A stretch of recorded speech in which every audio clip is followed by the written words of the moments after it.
ग्रह नक्षत्र हेब बड़ परिवर्तन लाभवान हेबे मोट 4 राशि। कृतिका नक्षत्र रे गोचर करिवे मंगल।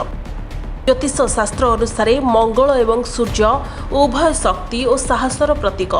चलित 16 जून रे मंगल सूर्यकर कृतिका नक्षत्र रे प्रवेश करिवे। एही नक्षत्र परिवर्तन 5 जुलाई पर्यंत रहिबो।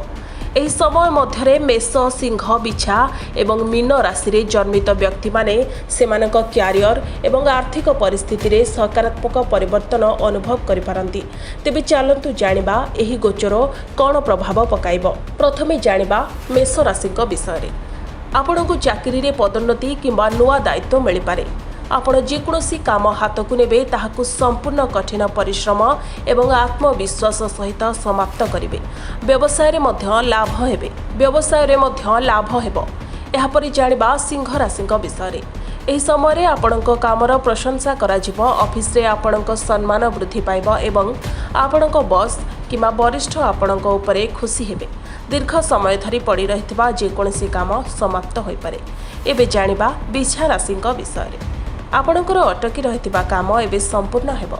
व्यवसाय रे एक बड़ चुक्ति चूड़ांत होई पारे एवं आपणकर आर्थिक स्थिति पूर्व अपेक्षा भल रहिबो। शेषरे जानिबा राशि चक्रर शेष राशि मीन राशि विषय रे। चाकरी एवं व्यवसाय रे स्थिरता रहिबो। आपणकु आपणक सहकर्मीक ठारू फुल सपोर्ट मिलिबो। सठिक समय सठिक निष्पत्ति नेबा आपणक पई बहुत लाभदायक हेबो। तेबे एही समय रे ए सब पदक्षेप ग्रहण करंतु निश्चय मंगल हेबो। मंगलवार दिन हनुमान चालीसा पाठ करंतु।